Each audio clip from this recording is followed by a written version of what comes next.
Get the calming medicine for animals, now. Someone shouted this in the monkey area. Emily Harper, the head zookeeper at Woodland Park Zoo, looked worried. She was watching Kira, the oldest girl gorilla, walk toward the big glass window.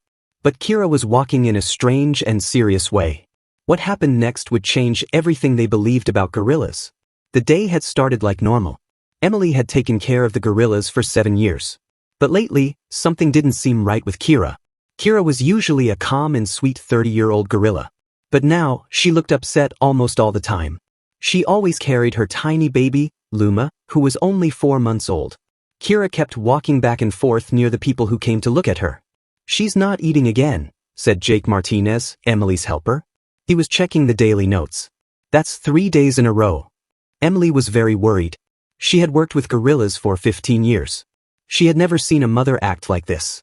Kira had already raised 4 other babies with no trouble. But this time, with baby Luma, something felt different. Kira spent many hours just staring at her baby. She also made soft crying sounds that no one had heard before. Dr. Alan Reed, the zoo's animal doctor, had checked both Kira and Luma. He didn't find anything wrong with their bodies. "Just watch them closely," he said. "Sometimes mothers worry too much, even if they've had babies before." But Emily felt this was not just normal worry. Kira was usually one of the calmest and best-behaved gorillas. Then things got really serious. It was a quiet Tuesday morning. Only a few people were at the zoo. One of them was Linda Suarez, a retired nurse who came almost every day. The zoo workers called her Gorilla Grandma. Linda stood in her usual spot, watching Kira with a worried look. "Something's wrong with her today, Emily," Linda said. "Look at how she's holding the baby." Emily walked closer, her stomach feeling tight. Kira was walking toward the glass with a strong, serious walk. But something was different. She was not holding baby Luma close to her chest. Instead, she was holding her out a little, as if, "Oh my God," Emily whispered. She quickly picked up her radio. "Get Dr. Reed down here now." Kira walked right up to the glass. She stared straight at Linda. What Emily saw in Kira's eyes wasn't anger. It was something else. It was desperation, a deep, sad feeling. Kira placed one big hand on the glass, right in front of Linda. Then she did something that would be shown later on TV all over the country.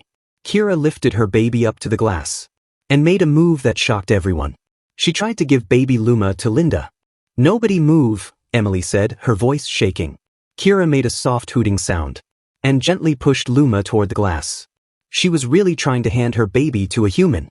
Dr. Reed came running just as Kira started making sad, worried sounds. "We need to go in there," he said. "Something is really wrong." But before anyone could move, Kira suddenly pulled Luma back. She ran to the corner of the room, bent over, and started crying loudly. "Clear the area," Emily told the staff. The security guards helped move people away. But Linda didn't move. She just stood there, crying. "She's in pain," Linda said quietly. "I've seen that look before. She's trying to tell us something." The truth finally came out after a full checkup. Kira had a fast-growing tumor, a dangerous lump inside her body. It had been hidden by her thick fur and strong muscles, so no one noticed it earlier. Her strong love for her baby made her do something no one expected. She tried to give her baby to humans, because she had seen people take care of sick animals before. This discovery started a chain of events that would change everything the zoo staff thought they knew about how smart gorillas really are. But it also uncovered something much darker, a secret side of the zoo's work that nobody had talked about before. Emily stood quietly as the medical team got ready to help Kira sleep. She didn't know that this was just the beginning. A big story of lies, secrets, and surprise heroes was about to begin. "Get me the records for all our medical supplies from the past year," Emily told Jake. She was starting to feel that something was very wrong. Her hands shook as she looked at pages of medicine records on her desk. 3 months of information showed a scary problem. Someone had been lying about the animal medicine. "This can't be right," Jake said. "These papers say we use twice as much sleeping medicine, but only half the normal pain medicine. That doesn't make sense." Dr. Reed walked in, looking very serious. "Kira's blood test results just came back," he said. "And something is very strange." "What do you mean?" Emily asked. Dr. Reed replied. "Her body shows signs of experimental chemicals, things that make her immune system weaker. But we don't even keep those drugs at this zoo. Someone gave her that medicine without telling anyone. That's why she was acting so strangely. And the tumor grew so fast, Dr. Reed said. Someone has been making her immune system weak. But who would do that? And why? Jake whispered. Just then, Emily got an email. It was from Marcus Graves, the zoo's new research boss. The message said, "Urgent meeting, Gorilla Research Program." He wanted to see them right away in the research lab. Emily looked at Dr. Reed. "Did you tell him about Kira's blood test?" The doctor shook his head. "I came straight here." Emily quietly turned on her phone's voice recorder.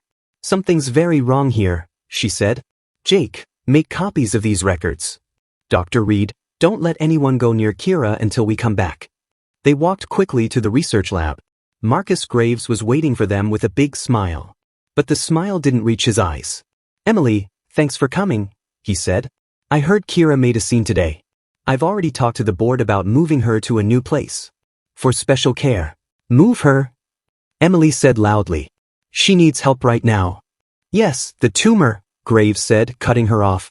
"An unfortunate problem, but one that makes her perfect for our research program." Then everything made sense. Emily remembered the grant papers. About speeding up evolution in primates. "You've been experimenting on her," Emily said, shaking with anger. "That's why there are immune-weakening drugs in her body." Graves stopped smiling. "You don't understand the bigger picture," he said. "If we can make evolution happen faster in gorillas, if we can make their intelligence stronger, and the possibilities are endless," Graves said. "It's illegal," Jake said loudly. "And it's killing her." "Nothing great is ever done without sacrifice," Graves said in a cold voice. "I have copies of every paper you gave for animal testing," Jake added. "None of them say you could use secret drugs." Graves' face turned angry. "The board said yes to the transfer. Kira leaves tomorrow morning." "No way," Emily said, pulling out her phone. "I recorded everything you said. And I have the fake medical records too." Suddenly, a folder fell on the floor. Pictures spilled everywhere. Photos of other gorillas from different zoos. Each one had the same kind of tumor. Emily stared in shock. "You've been doing this at other zoos?" she whispered. "How many animals have you killed for your research?" Just then, something loud happened outside. They heard people shouting. A voice spoke over the speaker. "Sorry for the interruption. Before we continue, please like this video and subscribe to our channel. It really helps us. Thank you so much." Emily and the others saw red emergency lights flashing near the gorilla area. Her heart felt frozen. "What did you do to her?" she yelled. Graves smiled, but now it looked evil. "We can't let proof walk around," he said. "By morning, there will be no signs of any experiments. Just a sad accident. The mother gorilla got dangerous. We had to put her to sleep." Emily didn't let him finish. She ran. Jake ran right behind Emily. Graves stayed calm and picked up his phone. "Security, 2 workers are breaking rules. They are going toward the gorillas. Fire them right now." But Graves did not know that Emily had already sent all the proof. To Linda Suarez, the retired nurse who saw Kira acting strange. And to Linda's brother, a reporter at the newspaper. Emily ran fast through the dark zoo paths. She had to save Kira, the gorilla who trusted them. Her heart was beating fast as they ran. Ahead, the gorilla area was very bright. Portable lights made big, scary shadows at night. A group of strange men in animal doctor clothes were walking slowly toward the gorilla house. "They're not our vets," Jake said, out of breath. "I don't know who they are." "Call Dr. Reed," Emily said, shocked. "Get trusted workers and police here now." They saw Linda arguing loudly with security guards nearby. Linda would not leave. Her voice was strong. "I am a witness. That gorilla was trying to tell us something this morning." A guard grabbed Linda's arm roughly, but she did not move. "I already called the newspapers. They're coming right now." Emily's phone buzzed. It was a message from Linda's brother. "Story going online in 5 minutes. Officials notified." "Keep the guards busy," Emily told Jake quickly. "Remember the backup power test we did?" Jake smiled, understanding. Time to turn off all the lights. While Jake ran to the power station, Emily walked toward the security guards. Emily walked up to the guards, holding out her ID. "I'm the head keeper. What's going on here?" One of the fake vets turned around. He had a needle in his hand. "Emergency procedure," he said. "The mother gorilla is dangerous." Suddenly, the entire zoo went dark. Everything turned to chaos. People shouted, ran, and tripped in the dark. Emily heard a special sound, Kira's warning call. The mother gorilla knew something was wrong. Emily moved through the dark with confidence. She knew this place well. She slipped past the confused strangers and reached the zookeeper's private door. Her key card still worked. Graves hadn't locked her out yet.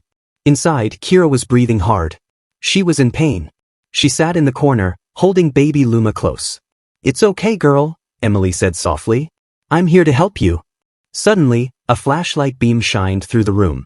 Emily froze. But it wasn't a fake vet. It was Dr. Reed and 2 police officers. "Hands up. Seattle Police." "Nobody move," the officers said. More lights appeared from outside. Emergency vehicles were arriving fast. Outside, Linda was already talking to reporters. She looked excited and full of purpose. "They've been testing on these endangered animals. I have clear proof," Linda told the reporters. Just then Graves ran in, his face full of anger. "This is a zoo emergency. These police have no power here," he shouted. "Actually," said a new, strong voice. "They do." An FBI agent stepped forward with a serious face.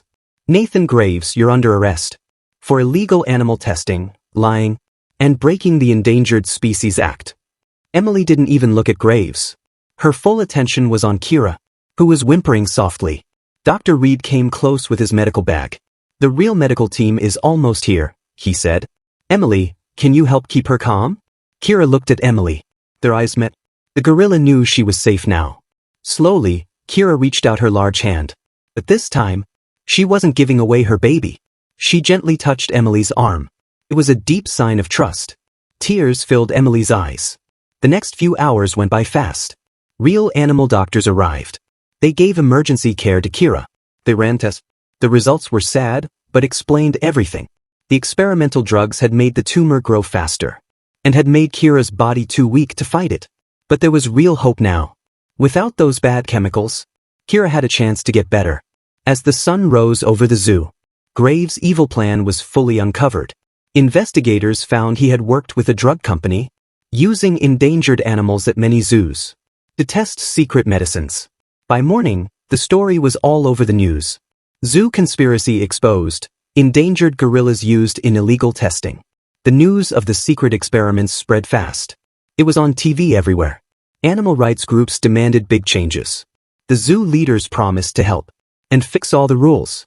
1 week later, Emily stood in front of the big window, watching Kira and baby Luma. Kira was slowly getting better. Her tumor was shrinking, thanks to the right medicine this time. The people who ran the bad medicine company were now facing serious criminal charges. Just like Graves.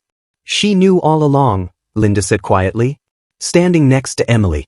That morning, when Kira tried to give away her baby, she knew she was very sick. She was begging for help, in the only way she could. Emily nodded slowly.